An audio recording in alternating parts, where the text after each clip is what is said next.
5 tips to help you summarize effectively. All right, in external examination like WAEC, you are going to be attempting questions on summary passage. So I'm going to be giving you 5 things to help you summarize effectively. So the first thing you have to do whenever you are given a passage to summarize is ensure that you understand the passage. Read the passage over and over. I suggest you read at least twice. Yes, it absolutely depends on you. So after reading it, if you know that okay, you are good to go, then go ahead and read the question. But then if you feel that yet you haven't comprehended what the passage is all about, then go ahead and read it again. I always advise that do not read the question before reading the passage, because it has a way of interfering with your comprehension. Immediately you read the question, you start looking for the answer. So read the passage first. Understand it before reading your question. That's number 1. Now let's go to number 2. Number 2, avoid mindless lifting.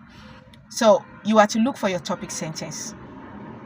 Sometimes your topic sentence may contain unnecessary words. Okay, so it could be that in a sentence you just have a phrase that it's the main idea, the key point, what you are looking for. Okay, just pick that phrase and then put it in a sentence. So avoid copying the entire sentence. So when you are summarizing and your answer is more than 2 lines, in short, 2 lines are too much. Okay, 1.5 lines are yes, that's okay, that's fine. It should be short, it should be brief. Okay, so look for the topic sentence, the sentence that contains the main idea. Pick the main points, the key points there, and then put it down in your own words. Make it as short, as brief as possible. That is what summary is all about. Number 3, ensure that you are not giving phrases or subordinate clauses as your answer. Every answer should be in sentence form. All right, answers like, for instance, causes. Maybe you have a question like, in 5 sentences state the causes of unemployment. So it's going to be incorrect to say lack of industry. That is not a sentence. Lack of industry is not a sentence. Okay, so you should put it in a sentence. Maybe you have something like, lack of industry leads to unemployment. That is a sentence. That is a sentence. Okay, so but if you just put lack of industry, no, that's not a sentence. So ensure that your your answer is always in sentence form. Do not put it in a phrasal form. Do not put a word as your answer. Okay, every answer should be in a sentence form. And the last one, your opinion is not needed. Okay, so for instance, you are asked to give 5 sentences. In 5 sentences, state reasons why people die early. Okay, so you may know like 10-20 reasons, but you are not to go beyond the boundaries of the passage. You are to state reasons that are stated in the passage. Your opinion is not needed unless the examiner asks you to give your own opinion. Is that understood? I wish you the very best. Bye-bye. Yes, sorry. I'm not saying goodbye yet. I realized I stated 4 instead of 5. Now, this is the 5th one. Avoid using preamble if you are not so sure of how to use it. Yes, your preamble taken with each point should give a complete sentence. Okay, so what is a preamble? A preamble is a short introduction to a sentence. Yeah, let me put it this way. A short introduction to a sentence. Okay, so if you don't know how to use preamble, don't just use it because people are using it. It's better you just go ahead and put your answer in sentence form.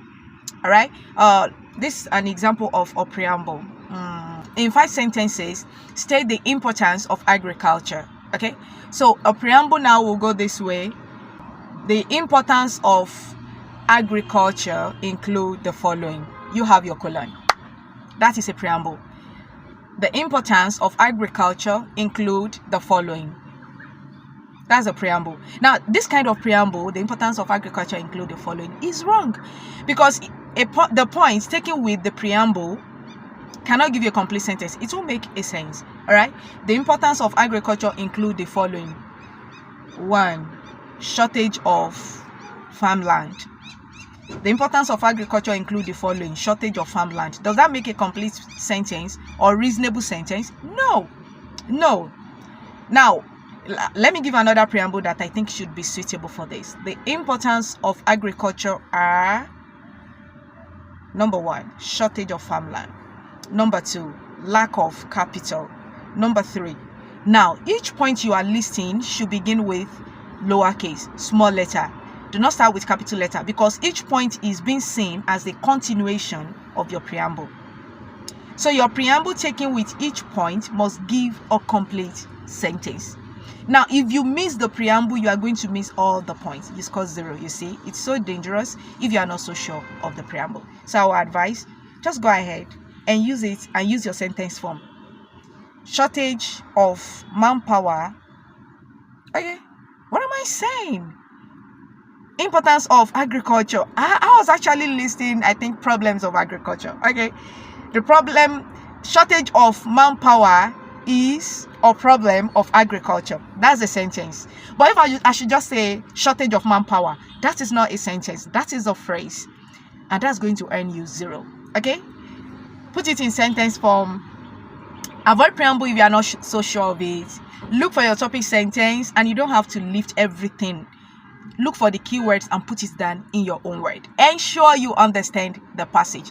It's key to summarizing it effectively. All right, now I can say goodbye. Bye.